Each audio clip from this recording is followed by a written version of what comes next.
Okay, so we're going to show you to get this is Unit 1, Topic 1 review number 1 for the test this week. And the first thing it asks you to do is to construct a midpoint of A and B. I connected my line A and B, and you can see I actually made an arc from A and the same size arc from B because I'm going to be making the perpendicular bisector. And that is where I'm going to put M, because M is now the midpoint of A and B. The second question is it says explain how you constructed it. I just want to say I constructed a perpendicular bisector. Okay, it says describe another method you could have done. You could have folded the paper from point A to point B, and that would have also given you the midpoint.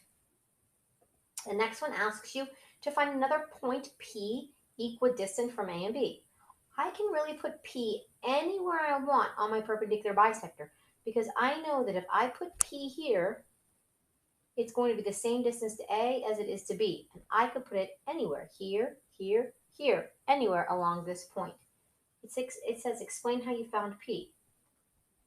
I put P on the perpendicular bisector because I know all points on this are equal distant. Okay, explain how MP is related to AB. MP, AB. I know they're perpendicular because you made a perpendicular base bisector. MP is perpendicular to AB. Okay, there's page 1. Let's look at page 2. Page 2 asks you to construct a line parallel to AB. Well, if I'm thinking about parallel lines, I know that these two angles must be congruent. So I'm going to make congruent angles. So I'm going back to my first page. And what I'm going to do is I'm going to make an arc on M. And I'm going to make an arc on P. And I realize I'm going to have to make this line a bit longer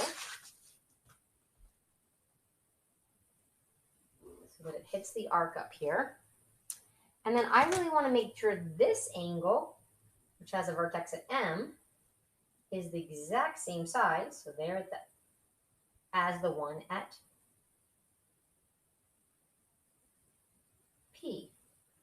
So same size, and there we go. And so I'm going to connect my dots. And now those are perpendicular. And that, okay. The next question says, find point T given that AB is parallel to PT and they're equal. Well, I already know P and T is parallel. I just got to figure out where T will be if they're equal. So I measured my AB, and now I can measure my PT. I can put it here, or technically I could go back and put it over here. I chose to put it here. Okay, question 5 says bisect, that means cut in half, angle BMP. Here is BMP. I already have my arc, so I'm making an angle bisector. The first thing is you make an arc, but it's already there. And then I just go from each intersection. So I had this one and this one. And I know this is where they intersected. So that is going to be my bisector. So we know this angle now equals this angle. Question 6 asks you, what is the measure of angle BMP? BMP, 90 degrees. How did I know? Because this was perpendicular to this. Because PM is perpendicular to AB. Okay, so now we're working on the next section. The next section, you're using lines F and G. So what I'm going to do is just make a long line. And here's my start. And it says I need F plus G. So I'm just measuring to make they're congruent. One arc here. There's my F. Go measure G. Wherever F ended, G begins. So now I know I have F plus G. The second one says 3 Fs. So there's my long line. Here's my start. And I'm just going to go up and measure F 3 times. Here's my F. 1 time, 2 times, 3 times. F, F, F. My last one asks me to do G, take away 3 Fs. There's my line. Here's my start. Go measure G. Okay, there's my G. Now I'm going to work backwards 3 Fs. You got 2 choices. You can go up here and get your 3 Fs, or you can go back to the original and get your Fs. Backwards 1 F, backwards 2 Fs, backwards 3 Fs. So this little section right here is going to be G minus 3F. Okay, last page. The last page deals with angles. So each time I'm going to start with a line that's going to be one side or one ray of my angles. So the first one says R plus S. So a little shortcut. I'm going to make the same exact arc on all 3 so I don't have to keep going back. 1, 2, 3. Okay, so the first one says go make R plus F. So we know we have to copy that original arc. Now here comes the measuring. We're going to measure how far is R. There's my R. Now go measure how far S is. There's my S.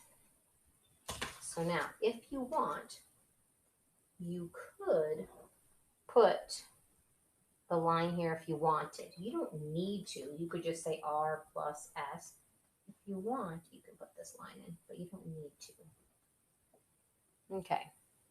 Let's see if we can get a little clearer. There we go. I probably hit it. The next one says do T take away R. So I need to go back to my original size.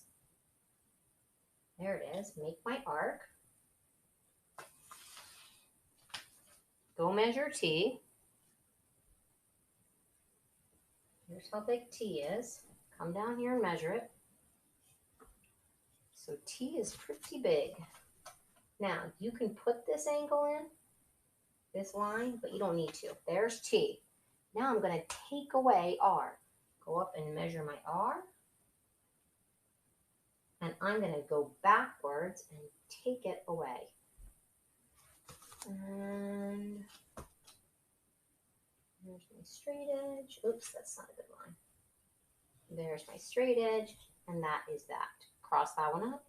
That's T minus R. Okay, my last one, I have a couple choices.